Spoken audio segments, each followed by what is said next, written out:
Picture this, a fifth-round NFL rookie, buried fourth on the depth chart, who's never thrown a single professional pass, just walked away with over $21 million while the league's top draft picks are still figuring out their playbooks. This isn't fiction. This is Shedeur Sanders rewriting the entire game before he even stepped on the field. While most rookies are praying just to survive training camp, Shedeur turned the bench into a billion-dollar stage, and the NFL never saw it coming. What you're about to discover isn't just a sports story, it's a complete disruption of how power, money, and influence work in professional athletics. And if you think this is just about being Deion's son, you're about to be shocked by the strategic genius behind this revolution. The traditional NFL pathway is dead, and Shedeur Sanders just proved it. For decades, the formula was simple: get drafted, prove yourself on the field, then maybe, if you're lucky, build your brand. But Shedeur flipped that script entirely. He built the empire first, then let the NFL come to him. This wasn't luck, this wasn't hype, and it definitely wasn't just about having a famous father. This was precision strategy executed by a new kind of athlete built for the age of content, commerce, and complete control.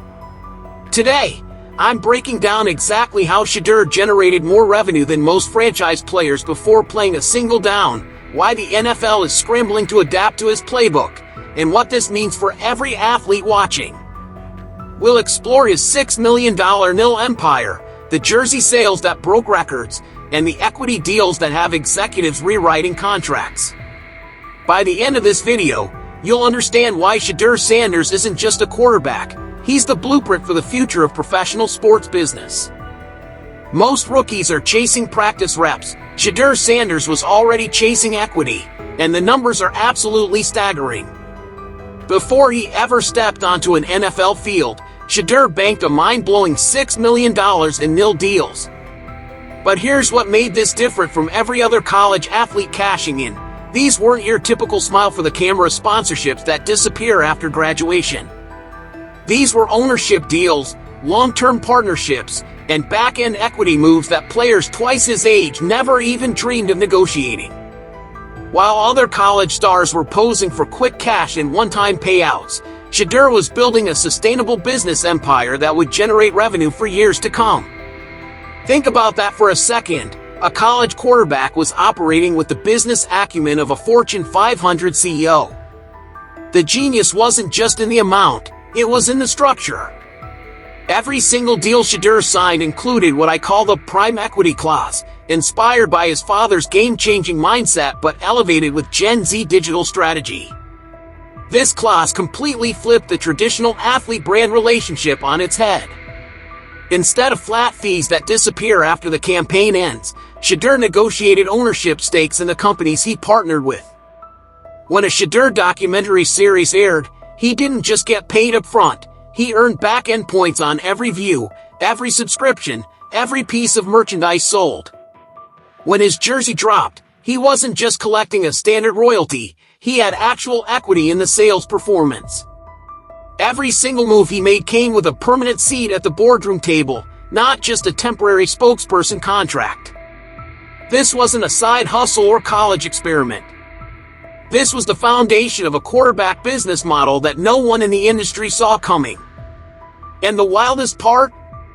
He built all of this while still managing a full college football schedule, academic requirements, and the pressure of being Deion Sanders' son. But here's what really separates Shedeur from every other athlete trying to build their brand. He didn't just lend his face to existing companies. He became the brand himself. His deals included strategic merchandise collaborations where he controlled the design process, digital content partnerships where he maintained creative control, and appearance contracts where he dictated not just the image, but the entire message and narrative. The traditional model has athletes begging brands for endorsement deals. Shedeur's model had brands competing for the privilege of partnering with his already established empire. He wasn't waiting to go pro to get paid like a professional. He was getting paid because he already moved, thought, and negotiated like a seasoned pro. And this $6 million? That was just the foundation. While other college players were celebrating their first $1,000 nil deal, Shedeur was already planning his next 8-figure business move. No playbook existed for what he was doing. No template, no agent handbook, no precedent, just pure vision, calculated leverage, and a strategic plan that nobody else had the courage or intelligence to execute. Here's something that should make every NFL executive lose sleep. Shedeur Sanders had the #1 selling rookie jersey in the entire country, and he hadn't even been guaranteed a roster spot. Let that reality sink in for a moment. The Cleveland Browns hadn't officially slotted him into their quarterback room, training camp hadn't started, and yet fanatics already rolled out his merchandise before higher drafted quarterbacks like Dillon Gabriel or returning veterans like Kenny Pickett even had their jerseys available. This wasn't a marketing accident or lucky timing. This was strategic market domination. The NFL and fanatics saw the data that everyone else was ignoring. They saw the social media engagement, the follower growth, the genuine buzz that couldn't be manufactured by traditional marketing campaigns. Shedeur didn't just move product, he moved culture, and the numbers proved it. In a matter of days, $250 million worth of Shedeur Sanders gear flew off the shelves. But here's the kicker that separates him from every other rookie in NFL history. While most players get tiny crumbs from jersey sales, maybe 2 to 3% if they're lucky, Shedeur negotiated a massive cut that put a clean $15 million straight into his personal account.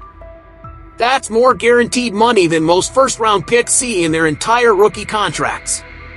The most fascinating part wasn't just the sales volume, it was who was buying. These weren't just Browns fans supporting their new draft pick. Raiders fans, Dolphins fans, people who didn't even watch football regularly were purchasing Shedeur Sanders jerseys. One fan perfectly captured the phenomenon. "I'm not a football guy. I'm not even a Browns fan. I'm here for Shedeur. This isn't about supporting a team. This is about supporting a movement." That quote reveals something revolutionary happening in sports marketing. Fans weren't buying into the Cleveland Browns franchise. They were buying into Shedeur Sanders, the brand, the person, the symbol. His jersey wasn't just sportswear. It became a statement piece, a way for people to align themselves with his story of defying expectations and building success on his own terms. The cultural impact went even deeper. Black fans especially saw something profound in Shedeur's success. It wasn't just about football talent. It was about representation, economic empowerment, and refusing to wait for permission to build wealth. Support Black business wasn't just a social media hashtag. It was literally sewn into every stitch of his jersey sales. One fan said it perfectly: "He's not just my team's player. He's my symbol of what's possible." And Shedeur? He didn't shy away from this responsibility or try to downplay the cultural significance. He leaned into it, built his entire brand strategy around it, and profited from it while staying authentic to the message. Most athletes hope to accidentally trend on social media. Shedeur strategically planned how he would trend and monetized every single viral moment. The result was loyalty that transcended traditional team allegiances. If the Browns traded Shedeur tomorrow, that fan base would pack up and follow him to his new city. The Browns didn't build this wave of support, they just got lucky enough to catch it. While most rookies are desperately begging reporters for interviews and praying for a 30-second highlight on ESPN, Shedeur Sanders was already controlling the entire narrative around his career. This wasn't a guy riding someone else's wave, he was building the entire ocean, and everyone else was just trying to stay afloat in his current. From custom YouTube documentary series to carefully curated brand content across every major platform, Shedeur didn't wait for traditional sports media coverage. He created his own media empire that made ESPN irrelevant to his success. Think about the power shift that represents. For decades, athletes needed mainstream sports media to validate their careers, to tell their stories, to build their brands. Shedeur completely bypassed that entire system and built something more powerful. His content strategy wasn't random social media posts or typical athlete lifestyle content. Every piece of media he produced served multiple purposes, building his personal brand, generating direct revenue, and maintaining complete control over his narrative. When criticism came, and it always comes when you're disrupting established systems, Shedeur turned it into monetized content. Every doubt became fuel for his next video. Every skeptical comment became material for his next brand campaign. The genius was in the authenticity. Different from other athletes who hire expensive PR teams to craft perfect images, Shedeur showed up in regular spots, interacting with everyday fans, demonstrating genuine love for his community. This wasn't manufactured relatability, this was strategic accessibility that built unbreakable loyalty. But here's what really separated Shedeur's media approach from everyone else trying to build their brand. Every single deal he signed came with equity, not just appearance fees. Every video series came with back-end points. This wasn't about collecting quick checks for sponsored posts. This was about building long-term ownership in content platforms and media companies. While other players rent their spotlight for a season or a campaign, Shedeur owns his media presence permanently. That's why when people engage with his content, they're not just consuming entertainment, they're participating in a movement that he controls and profits from at every level. The traditional sports media establishment tried to dismiss him with lazy takes. He's just Deion's son. Let's see if he even makes the team. But while they were regurgitating the same tired narratives, Shedeur was executing a media strategy none of them understood. He was making headlines without needing their permission, moving culture while they were still debating combine statistics and draft projections. He completely skipped the gatekeepers and never looked back. By the time the NFL and traditional sports media realized what was happening, it was too late.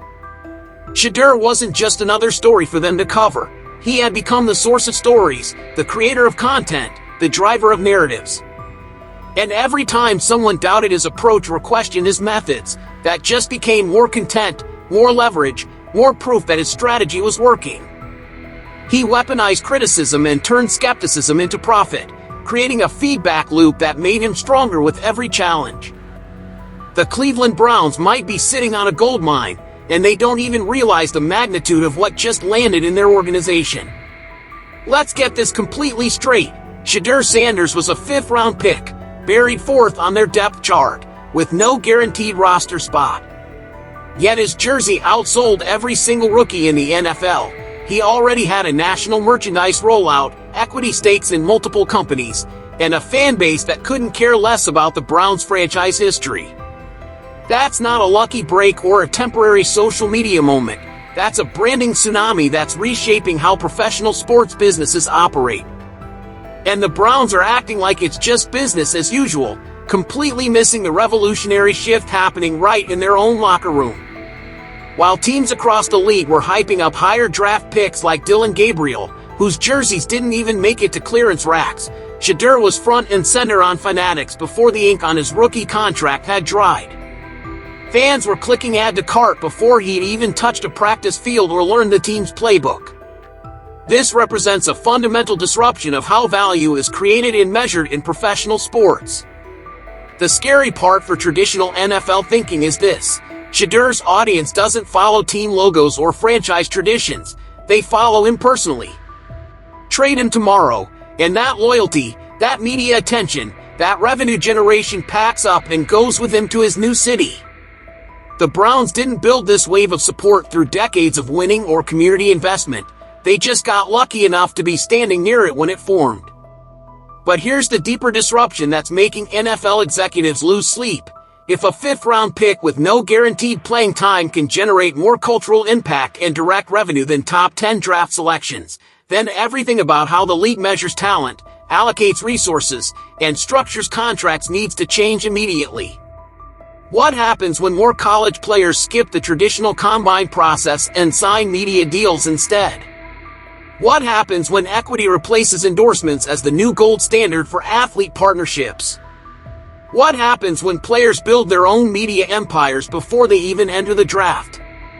That future isn't coming, it's already here, and Shedeur didn't just predict it, he built it from scratch. The NFL thought they were drafting a developmental quarterback who might contribute in a few years.